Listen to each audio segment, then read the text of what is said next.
Assalamualaikum warahmatullahi wabarakatuh. Anak-anakku sekalian, siswa-siswi SMA Negeri 1 Maluku Tengah. Hari ini ketemu lagi sama Bu Yanti. Bu Yanti akan menerangkan tentang sejarah peminatan kelas 10 IPS dengan tema atau topik penelitian sejarah. Oke. Nah, anak-anakku sekalian, berbicara tentang penelitian sejarah, kita menuju pada kompetensi dasarnya.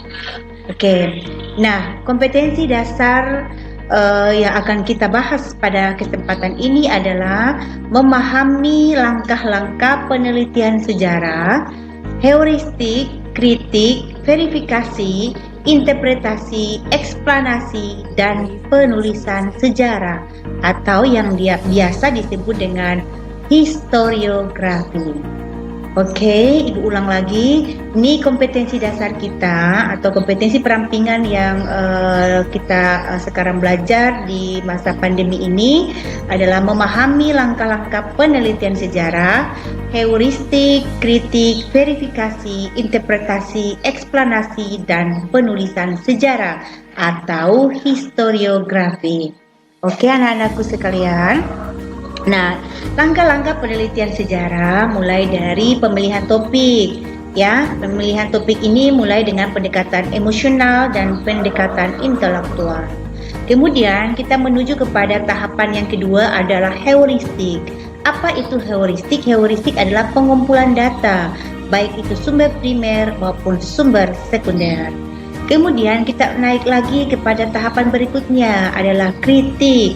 Kritik ini terbagi lagi atas kritik ekstern atau kritik dari luar dan kritik intern, kritik dari dalam terhadap hasil-hasil penelitian yang kita lakukan. Kemudian yang keempat adalah interpretasi. Interpretasi ini adalah analis sintesis, ya, menghubungkan antara satu dengan yang lainnya. Nah, setelah itu kita menuju pada historiografi adalah penulisan sejarah. Nah, setelah sampai pada penulisan sejarah atau historiografi, maka karya tulis atau hasil penelitian bisa dieksplorasi dan dieksplanasi kepada seluruh masyarakat atau siapa saja yang ingin membaca karya penelitian kita. Oke, anak-anakku, kita next lagi ya. Ya, hakikat penelitian. Ya, balik dulu. Kita lihat. Ya, oke. Nah, hakikat penelitian. Apa itu penelitian? Penelitian adalah usaha untuk menemukan, mengembangkan, dan menguji kebenaran pengetahuan sehingga diakui sebagai ilmu. Ibu ulang lagi ya. Hakikat penelitian adalah usaha untuk menemukan, mengembangkan, dan menguji kebenaran pengetahuan sehingga diakui sebagai ilmu. Ini definisi daripada penelitian. Nah, penelitian, misalnya sejarah nih, sejarah itu juga ilmu. Sejarah memerlukan adanya penelitian. Nah, untuk dikatakan sebuah sejarah pasti membutuhkan namanya penelitian. Kalau kita menuju pada penelitian, pasti kita membutuhkan sumber, baik itu sumber primer maupun sumber sekunder yang harus melalui tahapan-tahapan penelitiannya. Oke, kita lihat lagi anak-anakku sekalian, alur dari perencanaan penelitian. Iya. Oke, alur yang pertama adalah penentuan tema atau penentuan judul atau penentuan topik yang sesuai dengan kemampuan seseorang. Jadi jika ada seseorang ingin melakukan penelitian, harus tentukan tema, topik, atau judul yang sesuai dengan kemampuan kita. Kalau kita kemampuannya standar, kita mengambil tentang tema yang agak susah, maka penelitian kita juga nanti pasti akan mengalami kendala-kendala dan sedikit lama waktunya. Kemudian pengumpulan sumber-sumber yang kompeten, kritik sumber yang autentik dan kredibel, penafsiran sesuai fakta keras dan fakta lunak. Kemudian yang terakhir, penulisan sejarah sesuai dengan kronologi waktunya. Ya, oke, anak-anakku sekalian, kita lihat yang pertama, apa itu tema? Nah, menentukan tema. Dalam membuat penelitian, yang pertama adalah menentukan tema. Menentukan tema atau collecting materials atau observasi lapangan, observasi tempat yang perlu dilakukan karena observasi ini dia merupakan poin yang sangat penting dalam penulisan. Observasi dapat dilakukan dengan usaha pengumpulan data, yaitu dengan mencari atau mewawancarai. Oke, anak-anakku sekalian, kita lihat kategori daripada sejarah atau tema sejarah. Yang pertama, sejarah nasional. Sejarah nasional ini dia berbicara tentang perjalanan suatu bangsa, ya. Perjalanan suatu bangsa mulai dari masa penjajahan sampai pada masa sudah merdeka dan sampai dengan saat ini. Sejarah daerah yang kedua itu kisah perjalanan kehidupan manusia di daerah-daerahnya. Ya, sejarah lokal tidak berkaitan dengan wilayah administratif. Sejarah sosial membahas perubahan sosial. Sejarah politik membahas tentang politik. Sejarah kota membahas tentang kota. Sejarah pedesaan membahas tentang kisah-kisah pedesaan, berdirinya sebuah negeri, sebuah desa. Sejarah keluarga berbicara tentang asal-usul keluarga. Dan sejarah perekonomian berbicara tentang perekonomian bangsa. Oke? Nah, anak-anakku sekalian, yang berikut adalah cara memilih tema. Nah, bagaimana caranya kita memilih tema? Yang pertama adalah nilai atau value. Nilai ini mampu memberi penjelasan yang universal. Yang kedua, keaslian atau originality, kenyataan baru yang sesungguhnya. Yang kedua, interpretasi yang valid dan dapat dipertanggungjawabkan. Dan yang ketiga, itu praktis atau kepraktisan, mempermudah, menghemat, dan mempercepat penelitian sejarah. Dan yang keempat, itu kesatuan atau unity, dapat memberikan satu titik tolak kesimpulan.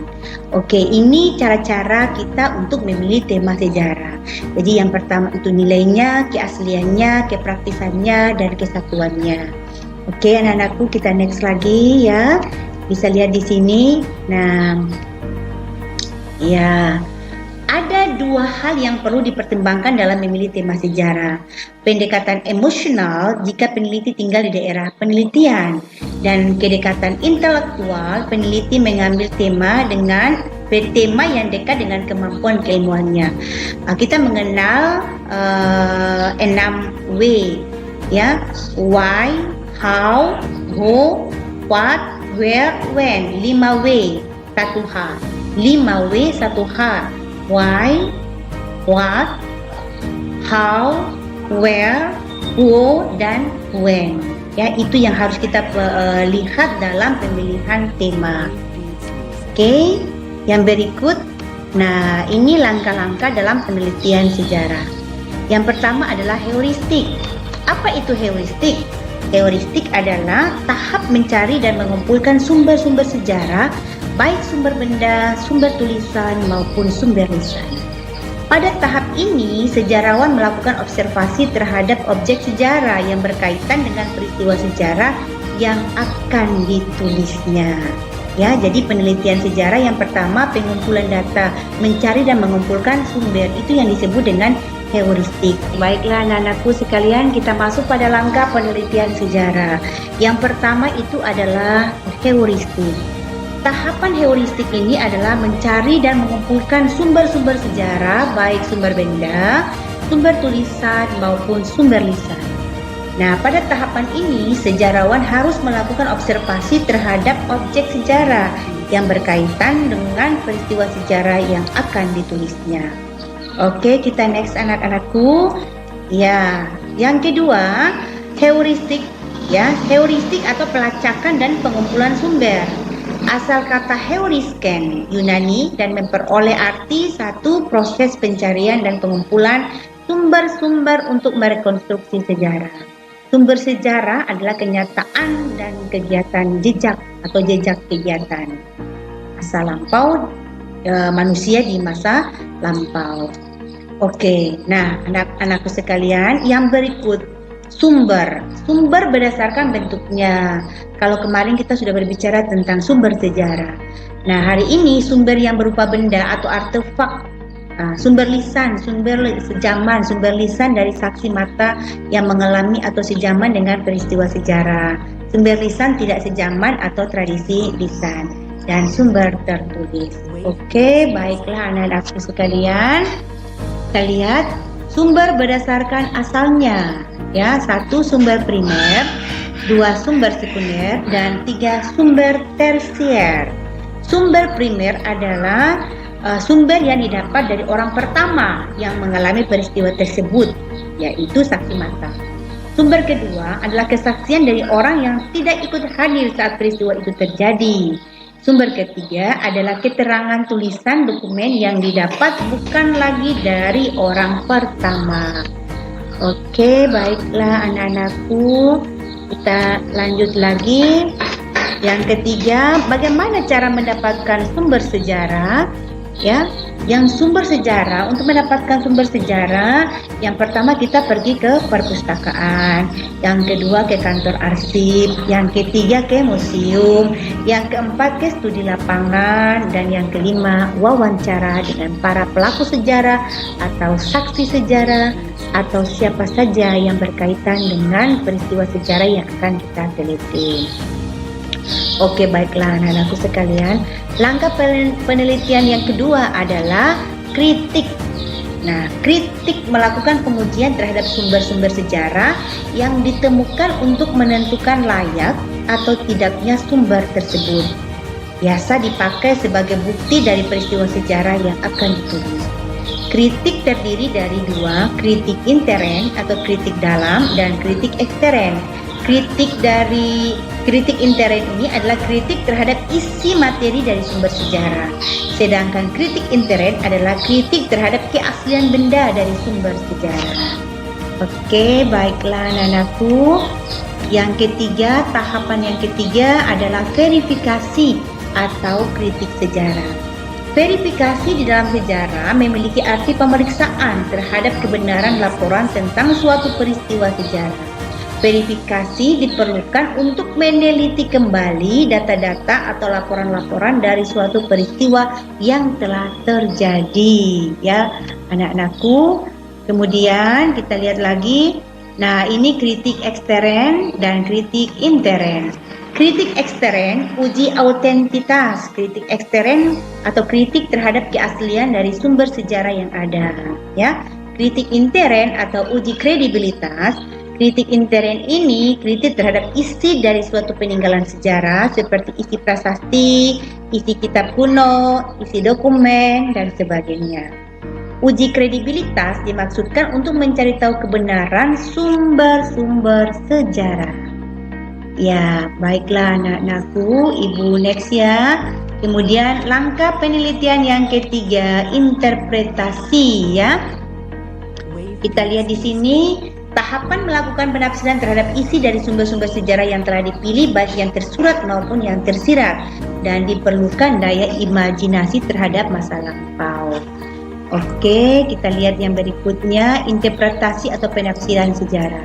Apa itu interpretasi? Interpretasi adalah sejarah yang mempunyai arti penafsiran terhadap suatu sumber atau peristiwa atau memberikan pandangan teoritis terhadap suatu sumber atau peristiwa sejarah. Ibu ulang lagi ya, interpretasi adalah penafsiran sejarah. Interpretasi dalam sejarah mempunyai arti penafsiran terhadap suatu sumber, peristiwa atau memberikan pandangan teoritis terhadap suatu sumber peristiwa sejarah. Contohnya nih, prasasti Yupa. Prasasti Yupa menyebutkan bahwa Raja Mulawarman melakukan penyembelihan hewan korban di sebuah tempat yang bernama Waprakeswara. Karena Waprakeswara adalah tempat pemujaan terhadap Dewa Siwa, maka sejarawan menginterpretasikan bahwa Raja Mulawarman beragama Hindu Siwa atau pemuja Dewa Siwa sebagai dewa utama. Kemudian anak-anakku yang disebut dengan historiografi. Tahapan penulisan tulisan peristiwa sejarah yang akan dipublikasikan kepada masyarakat luas haruslah kronologis dan objektif dengan norma-norma dalam disiplin ilmu sejarah. Oke, baiklah anak-anakku. Yang keenam, historiografi atau penulisan sejarah. Ya. Nah, historiografi ini tahapan terakhir dalam penulisan sejarah. Dari sumber-sumber sejarah yang akan disusun fakta-fakta yang menghasilkan suatu kronologi sehingga menjadi suatu kisah sejarah. Fakta sejarah atau suatu sumber yang dijabarkan secara langsung atau tidak langsung dari dokumen atau data-data sejarah. Ada dua macam fakta, fakta keras dan fakta lunak. Kemarin Ibu sudah sampaikan pada materi sumber sejarah, fakta keras dan fakta lunak. Fakta keras itu keterangan dari pelaku sejarah, sedangkan fakta lunak itu adalah orang kedua setelah orang pertama, ya, yang memberikan informasi seperti seorang sejarawan yang menuliskan sebuah kisahnya dalam bukunya atau surat kabar yang menerbitkan tentang kisah-kisah tentang sejarah tersebut. Kemudian historiografi penulisan itu terbagi atas 3, yaitu tradisional, kolonial, nasional, dan modern. Jadi penulisan sejarah itu terbagi atas penulisan yang tradisional. Penulisan tradisional ini biasanya pada masa berlakunya berlakunya manusia purba, kemudian Hindu-Buddha, kemudian juga zaman Islam. Itu negara-negara tradisional zaman Hindu-Buddha dan zaman Islam itu masih penulisan historiografi tradisional. Kemudian kalau kita masuk pada kolonial, ini berarti sudah masuk pada penjajahan bangsa-bangsa Barat di Indonesia. Kemudian historiografi nasional itu atau modern sudah berbicara tentang pergerakan awal kebangsaan Indonesia sampai dengan proklamasi kemerdekaan Indonesia sampai dengan saat ini, ya. Jadi historiografi penulisan sejarah terbagi atas 3 di Indonesia. Yang pertama tradisional, kolonial, nasional, atau modern. Oke, anak-anakku sekalian, demikianlah apa yang bisa Ibu sampaikan hari ini tentang penelitian sejarah. Semoga bermanfaat untuk kita semua. Dan billahi taufik wal hidayah. Wassalamualaikum warahmatullahi wabarakatuh. Sampai jumpa di video-video pembelajaran berikutnya.